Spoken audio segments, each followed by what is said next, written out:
त्यांना त्यांचा onscreen presence बघणं हे खूप कमाल एक्सपिरियन्स असतो. म्हणजे कधी कधी तुझ्यावर लक्ष जात नाही पण आजीकडे तुझ्या लक्ष जातं. आजीला कसं कन्व्हिन्स केलंस कॉन्टेंट क्रिएशनमध्ये तुझ्या सहभागी होण्यासाठी किंवा शूटिंगसाठी? आणि ती म्हणजे तुझी आजी तुझ्यापेक्षा जास्त प्रो आहे? एक व्हिडिओ बनवतो, एकदा आजीचे पाय दाबून देतो. हे असं अशी कन्व्हिन्स केली मी तिला. तिला खरंच तिला आवड नाही आहे, फक्त तिचं ना एक खूप सुंदर थॉट आहे. मी सांगतो, तिला असं इच्छा आहे की मी मरण्याच्या आधी मला लोकांनी बघावं.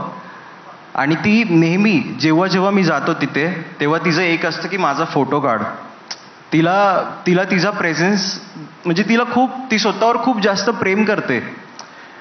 आणि तिचा जो इनोसन्स आहे ना तो व्हिडिओमधून दिसून येतो. आणि तोच लोकांना बघायला जास्त आवडतो. लोक मला बघतच नाही ती असेल तर, लोक तिच्याकडेच एवढा फोकस करतात. आणि जो इनोसन्स आहे, मला मजा येते तिच्यासोबत व्हिडिओज बनवायला. ती पंख्याच्या बटनाची कॉन्सेप्ट कशी सुचली?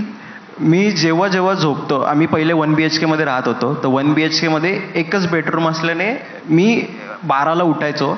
आणि माझे पप्पा उठल्यानंतर सगळ्या गोष्टी पहिले पप्पा लाईट बिल भरायचे, तर पप्पा सगळ्या लाईटी बिटी सगळ्या बंद. मला ॲक्च्युली रात्री फोबिया आहे. मी झोपताना सगळ्या लाईटी चालू ठेवून झोपतो, कारण मी अंधारात झोपू नाही शकत. सो पप्पा उठल्या उठल्या पहिले बेडरूमच्या लाईट्स ऑफ करायचे, पंखा बंद करायचे. लाईटीचा मला काही प्रॉब्लेम नव्हता दिवसा, पंख्याचा प्रॉब्लेम आला.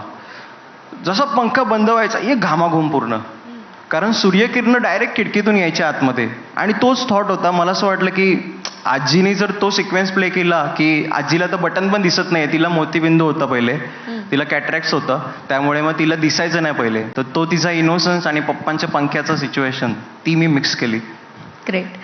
अथर्व, हे काय बरोबर नाहीची सुरुवात कशी झाली? कसं सापडलं ते वाक्य तुला? मी असंच एकदा लग्नात जेवणाला गेलेलो आणि एक माणूस असंच, नाही हे काय आवडलं नाही, हे काय ते काय